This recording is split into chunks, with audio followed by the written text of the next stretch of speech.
சிவராம் அவர்களின் 19வது ஆண்டு நினைவு தின நிகழ்வுகள் இந்த இலங்கையில் படுகொலை செய்யப்பட்ட ஊடகவியலாளர்களின் நினைவிடத்திலே தற்பொழுது நடைபெற்றிருக்கின்றது. சிவராம் அண்ணன் படுகொலை செய்யப்பட்டு மக்களின் எழுச்சிக்காக அரசியல் உரிமைகளை தமிழ் மக்கள் பெற வேணும் என்கின்ற கோதாவிலே அவர் ஊடகத்தின் மூலம் தனது 10 எழுத்துக்களால் இந்த தமிழ் மக்களின் பிரச்சனைகளை வெளிக்கொண்டு வந்திருந்தார். அந்த பிரச்சனைகள் வெளிக்கொண்டு வந்திருந்தாலும் கூட தொடர்ந்து அது சர்வதேசம் வரை செல்ல வேணும் என்பதற்காக அவர் தராக்கி என்ற பெயரிலே ஒரு ஆங்கில ஊடகத்துக்கும் அவர் செய்திகளை வழங்கி கொண்டிருந்தார். சர்வதேச மட்டத்திலே தமிழ் மக்களுக்கான இங்கே மறுக்கப்படுகின்ற உரிமைகள் பற்றியதெல்லாம் வெளிவந்த நிலையிலே சிவராமண்ணன் இனம் தெரியாதவரால் சுட்டுக் கொல்லப்பட்டார். அவர் கொல்லப்பட்டு 19வது ஆண்டு நினைவு தினம். இந்த நினைவு தினத்திலே இப்பொழுது இங்கே மட்டக்களப்பு மாவட்ட ஊடகவியலாளர் ஒன்றியம், மட்டக்களப்பு தமிழ் ஊடகவியலாளர் ஒன்றியம், மட்டு ஊடக அமையம் என்பன ஒன்றாக இணைந்து இந்த நினைவு நிகழ்வினை இங்கே நடத்தி கொண்டிருக்கின்றது. இங்கே இந்த நிகழ்வுக்காக அவரது நினைவுரைகளை பகிர்வதற்காக இங்கே வருகை தந்திருக்கிறவர்களை வருக வரவேற்று அந்த நினைவுரையை வழங்குமாறு முதலாவதாக மட்டக்களப்பு மாவட்ட தமிழ் தேசிய கூட்டமைப்பின் கௌரவ பாராளுமன்ற உறுப்பினர் கோவிந்தன் ஜனாண்ணன் அவர்களை அன்பாக வணக்கம். இன்று ஊடகவியலாளர் சிவராம் அவர்களது 19வது ஆண்டு நினைவாஞ்சலியை நாங்கள் அனைவருமாக ஒன்றிணைந்து இந்த ஊடகவியலாளர் நினைவிடத்திலே மட்டக்களப்பு மாவட்டத்தில் நினைவு கூர்ந்து கொண்டிருக்கின்றோம். உண்மையிலேயே சிவராம் அவர்கள் ஊடகவியலாளராக, சிரேஷ்ட ஊடகவியலாளராக இலங்கையின் நடைபெற்ற அநியாயங்களை வெளியுலகுக்கு கொண்டு வருவது மாத்திரமல்லாமல் தமிழ் மக்களது தேவைகளையும் வெளியுலகிற்கு கொண்டு வந்தார். சிவராம் அவர்களை எனக்கு 89ஆம் ஆண்டிலிருந்து தெரியும். அவர் ஊடகவியலாளராக மாறுவதற்கு முன்பு அவர் எல்லோரும் இந்த எங்களுடைய மக்களது விடுதலையை நோக்கி புறப்பட்டவர்கள். 87ஆம் ஆண்டு இலங்கை இந்திய ஒப்பந்தங்கள் ஏற்படுத்தப்பட்ட பின்பு அவர் ஒரு அரசியல் கட்சிக்கு செயலாளராக இருந்தார். அந்த காலகட்டத்திலே நானும் என்னுடைய கட்சிக்கு செயலாளராக இருந்து அரசியல் பணியில் இருவரும் இணைந்து பணியாற்றிய காலங்கள் மறக்க முடியாத காலங்கள். பின்பு அவர் ஊடகத்துறைக்கு வந்து இராணுவ திட்டங்களை ஏற்கனவே இங்கு சிவம் கூறியதை போன்று தராக்கி என்கின்ற பெயரிலே த ஐலண்ட் பத்திரிகைக்கு எழுதி கொண்டு வந்தவர்.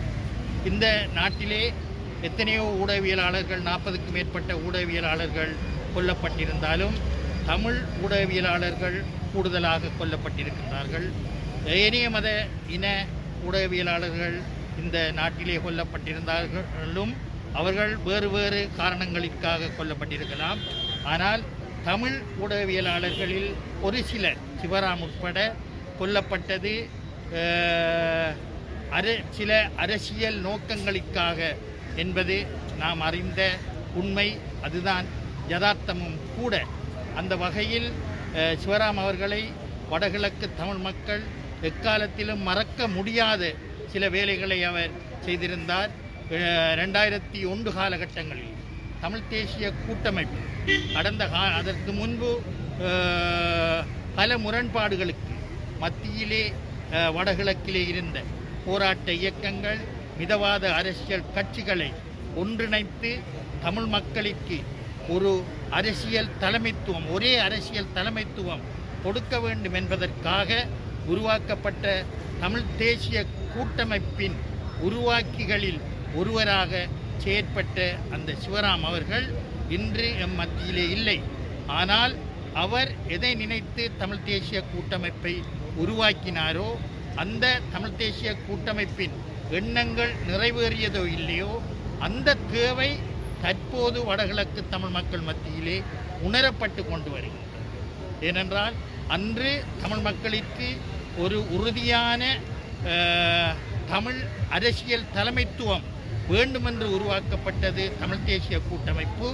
இன்று தமிழ் மக்களது உறுதியான ஒற்றுமையை வெளிக்கொண்டு வருவதற்காக எதிர்வரும் ஜனாதிபதி தேர்தலிலே ஒரு பொது வேட்பாளர், தமிழ் பொது வேட்பாளர் என்கின்ற விடயம் பேசுபொருளாக மாறியிருக்கின்றது. ஏனென்றால் இந்த நாட்டில் ஆயுத போராட்டம் மௌனிக்கப்பட்டதற்கு பின்பு 2010, 15, 19 ஆண்டுகளிலே 3 ஜனாதிபதி தேர்தல்களிலே ஜனாதிபதிகள் தெரிவு செய்யப்பட்டிருந்தார்கள். தற்போது இருக்கும் ஜனாதிபதி 4வது ஜனாதிபதி மக்களினால் நேரடியாக தெரிவு செய்யப்பட்டாலும் போராட்டம் மௌனிக்கப்பட்டதற்கு பின்பு இருக்கும் 4வது ஜனாதிபதி கூட எங்களுடைய மக்களின் அரசியல் அபிலாஷைகளை பூர்த்தி செய்யக்கூடிய எந்த ஒரு தீர்மானத்தையும் எடுப்பதாக இல்லை. தேர்தல் நெருங்கி கொண்டு வருகின்றது. வேட்பாளர்கள் அறிமுகப்படுத்தப்பட்டு கொண்டு வருகின்றார்கள். ஆனால் குறையோடி போயுள்ள இனப்பிரச்சினைக்கு ஒரு நிரந்தர தீர்வை கொடுப்பதற்கு யாரும் பகிரங்கமாக கூறுவதாக இல்லை.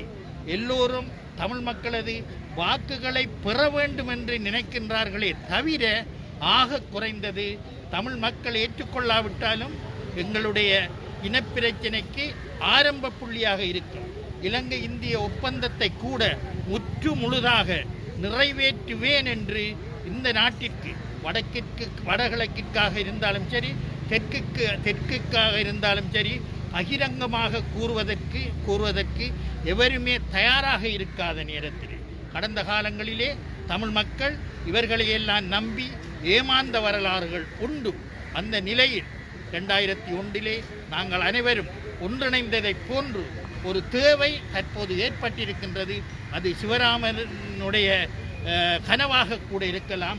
அந்த கனவை நாங்கள் நிறைவேற்ற வேண்டிய தேவையில் கால கட்டாயத்திலே நாங்கள் இருக்கின்றோம்.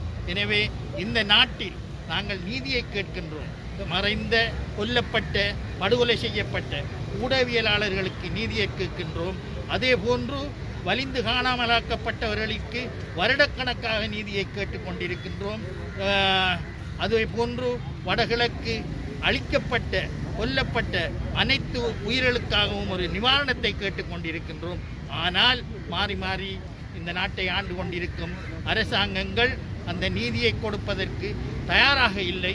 ஆனால் நாங்கள் தற்போது ஒரு ஒற்றுமையான ஒரு தலைமைத்துவத்தை நாங்கள் ஒன்றாக இருக்கின்றோம் என்பதை காட்ட வேண்டும் என்றாவது நாங்கள் துணிய வேண்டும்.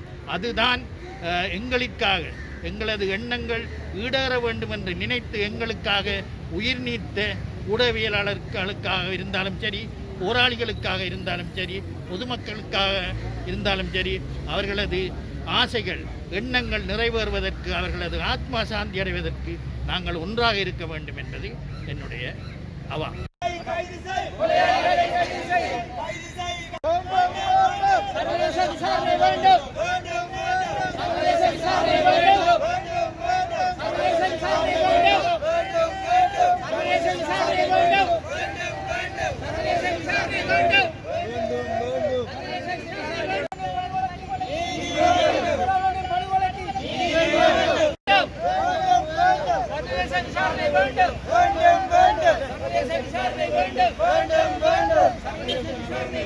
வேண்டும்